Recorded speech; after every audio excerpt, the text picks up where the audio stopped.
Hello, everybody. I know that probably looked a little weird. I was getting my camera re-angled. So, what we are doing today is we are going to be starting the not only remake of certain videos, but we are finishing and completely doing the Torrent of Gillinor slash RuneScape. The reason being, primarily, that this is going to be such a huge target right now is because I want to do something for new people into the game. I want you guys to be able to see what's going on, and then also there's a new skill coming up, which is archaeology. So what I am going to be doing, especially for now into the beginning, well, until I get there, is going to be mainly leading you into Varrock. Now, I realize that whenever the archaeology does come out, certain things are going to change a little bit. New locations are going to pop up. So that is something that is going to have to be kept in mind, and these videos constantly have to be changed. As is, one of my bigger videos for these touring videos is the Catherby one. However, Catherby has changed since that video came out, so my video is way outdated. So, but without all that, right now it's going to be time for Burthorpe / Taverley. I'm saying Burthorpe / Taverley because they are essentially in the same section and same area. So there's really no point in actually having it any different than that. Okay, so right now, as it stands, I am in Burthorpe. I'm sure you guys can tell that right now. So, the main thing is you'll arrive right here on this platform. Sorry about the little bit of a lag going on there. But you'll start out with talking to Turiel. He'll give you a little bit of a heads up what's going on around here. And he'll give you a little bit of things to do to go around and explore the different types of skill masters and trainers. Well, not necessarily masters, but skill trainers. But this is a different kind of video.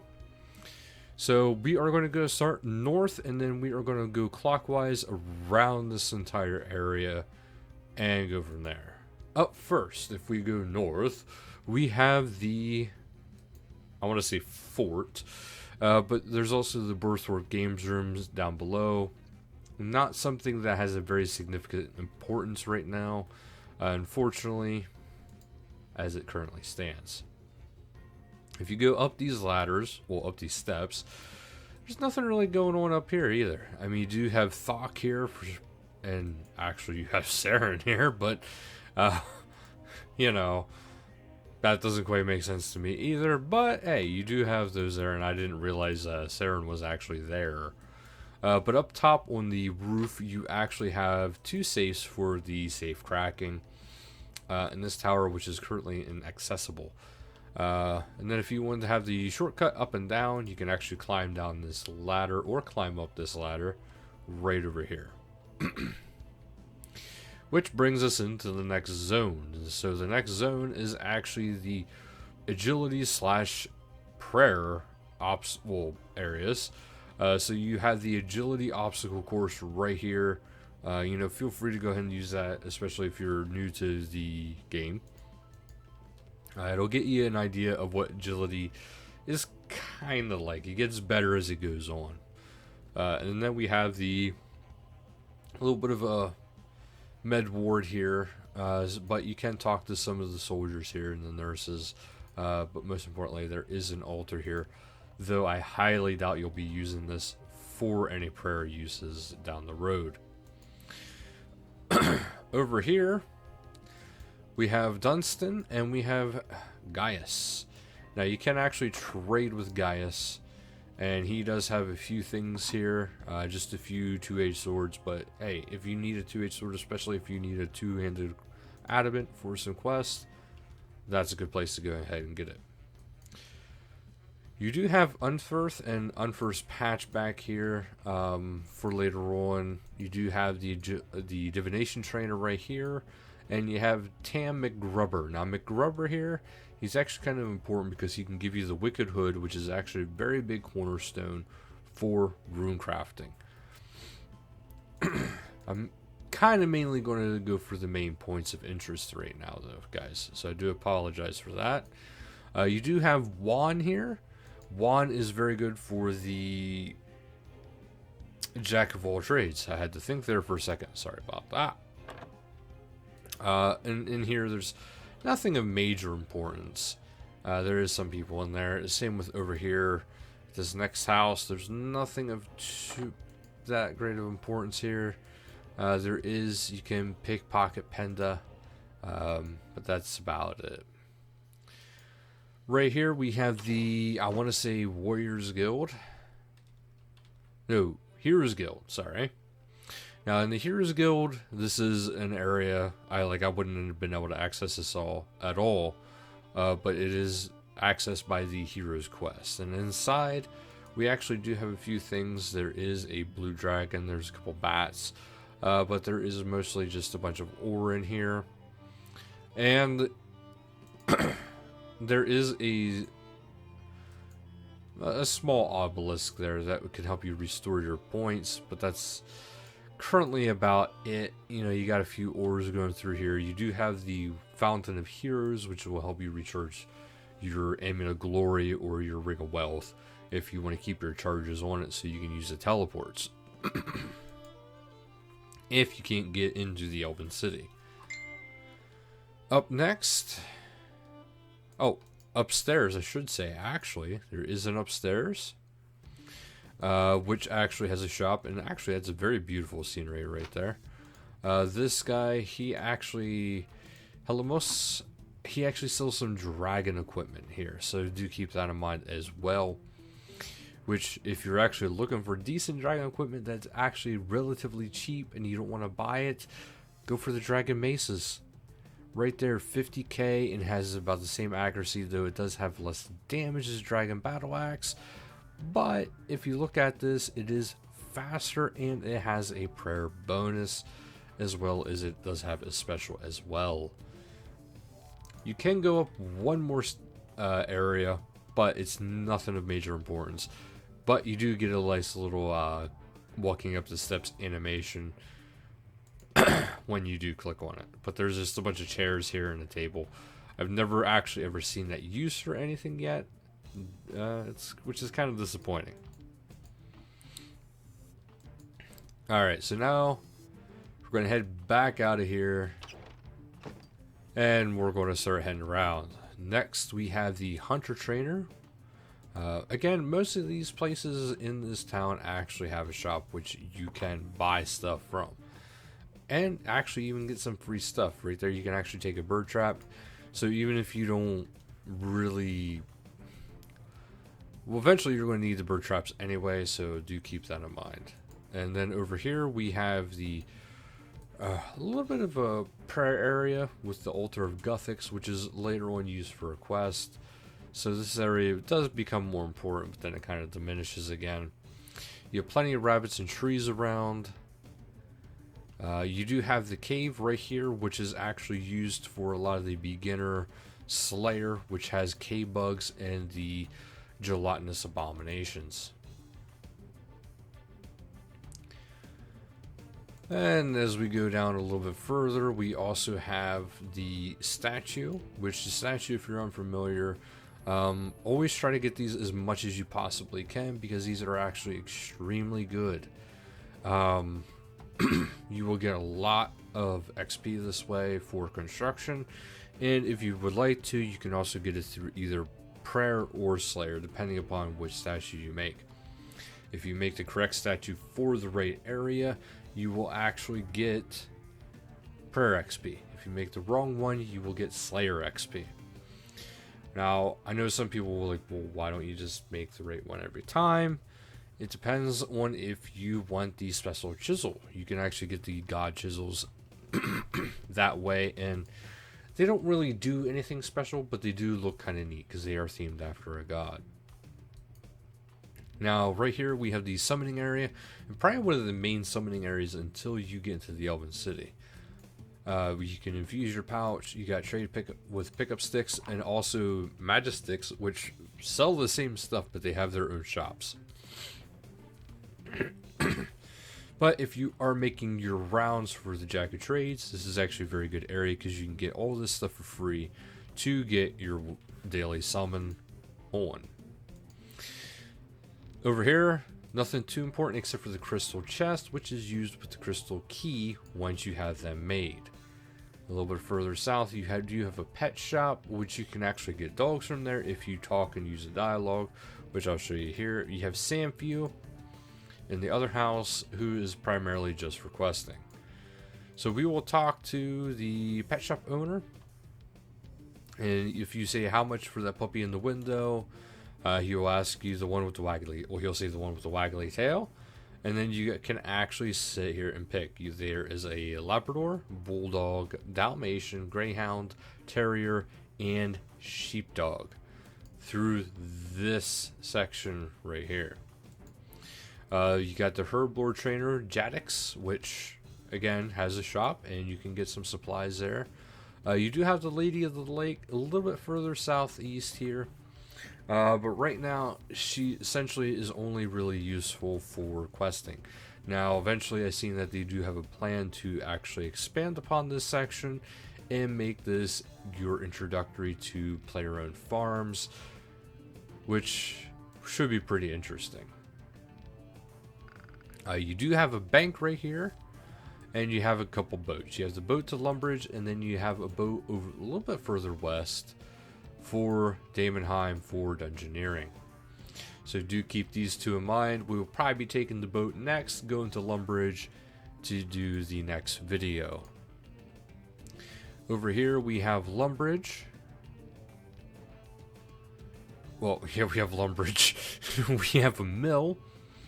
So this will actually have a little bit of a cooking supply. You do have a wheat field down there, but if you do need to get some wheat, this is going to be a good spot. And you can also get the empty pots for free right here, so also keep that in mind. This well here is for a quest, so otherwise it's not really too relevant. This is the cooking section right in here.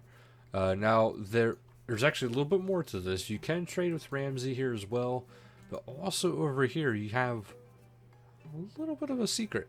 Well, it's not much of a secret, but this is where you can trade with Martin Thwart, who can sell you some thieving goods and stuff that's considered very thievingy. You also have the flash powder factory right here, and this guy right here, you can have a quick start and go right into it.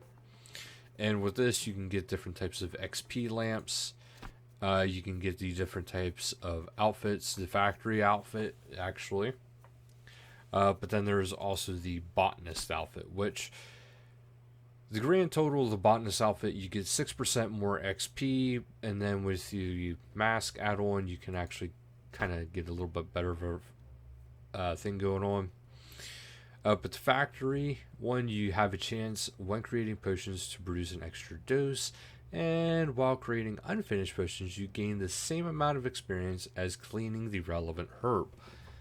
So overall, this outfit is actually very, very, very worth it. It's one of those where when you're making the unfinished potions, you want to do that. When you're doing everything else, you want the botanist outfit. But we will go back upstairs and go back through the passage once more. Up next, we do have the portal for your house right up here. There is the underground pass. Well, it's not the underground pass, but if you have completed the fishing contest, you have a little bit of a shortcut going from here to Catherby. If you don't have the shortcut, well, it'll be coming up pretty soon in another video. Touring of how to get to Catherby, because that video needs to come out too. You have a little bit of farming area. You got your tree plot, you got a harvest plot, and you got some flax there. You have a little bit of fishing right over here. A little bit further north, you do have chickens, you have your cows, you have sheep. So if you need wool, you can get some sheep or wool there. You can get some leather here, and you can get some feathers and potentially some eggs. But overall, a lot of bones, nothing but wool. You do have a spinning wheel here, so in case you do get the wool, you can just come right over here and spin it. There is a loom, which can help you craft like baskets and other things for farming. You do have a well right here. You can use that because there is actually stuff like wet clay within the Burthorpe mine. The Burthorpe mine doesn't have a lot of stuff in it, but it does have some stuff. We have Jack Oval, who is your crafting person. He can actually, you can trade with him again. But you do have the pottery oven, a pottery wheel, and then, like I said, you have the well right over here to help you out with that part. Otherwise, you do have the forge, which if you deposit all metal, you can actually do a lot of your forging right here if you really want to. But I would strongly suggest always taking all your forge goods to Falador, which really isn't far from where we're at. But there you have your heat forge, and there you have your anvil. And then other than that, we just come back up. We have a clan area. Is for clan advertisement. It doesn't really get used though. We have a chest here, which is actually called the Raptor's chest. So you have to get different sections of the Raptor key to be able to open that chest, and that requires a very high level summoning to be able to do that.